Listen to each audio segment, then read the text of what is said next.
Sekarang kita lanjut untuk tutorial lagu Hijaz. Dimulai dengan Hijaz asli.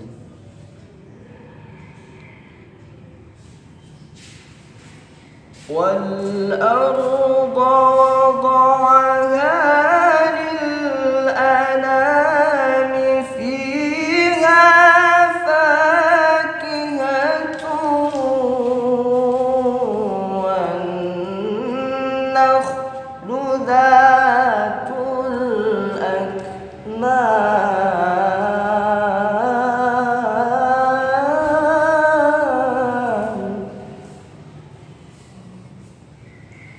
Ini lagu Hijaz Kaur. وَالْحَبُّ ذُو الْعَصْفِ وَالرَّيْحَانُ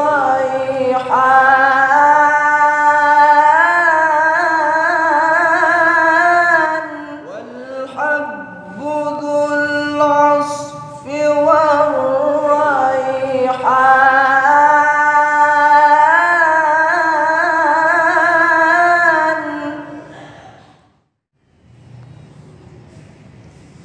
Lanjut dengan lagu Hijaz Karkur.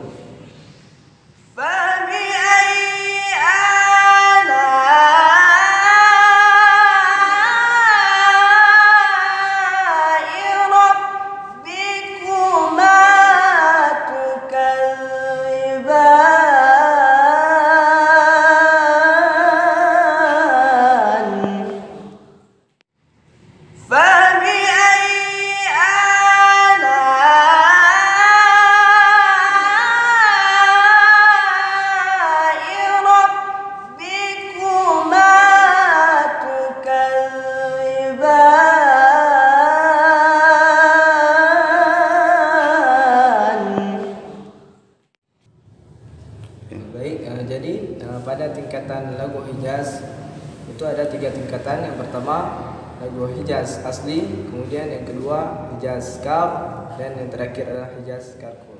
Sekarang kita gabung semuanya lagu dari Hijaz pertama, yaitu Hijaz asli, Hijaz Kaur, dan Hijaz Karkur. Baik.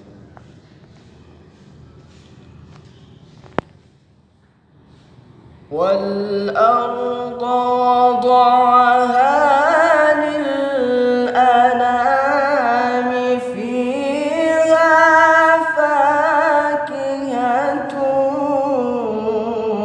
وَالنَّخْلُ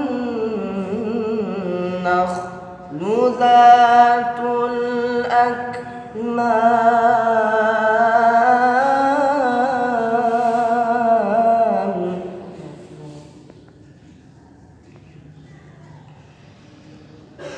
وَالْحَبُّ ذُو الْعَصْفِ وَالرَّيْحَانُ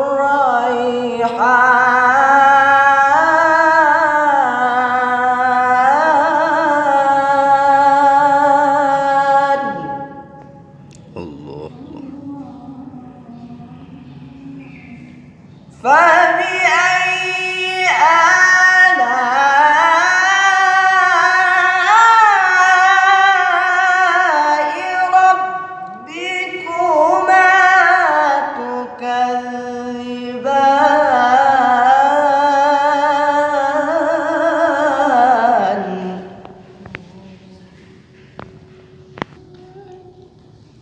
Baik, selesai sudah tutorial untuk lagu Hijaz. Selanjutnya kita lanjutkan untuk nada nahwa.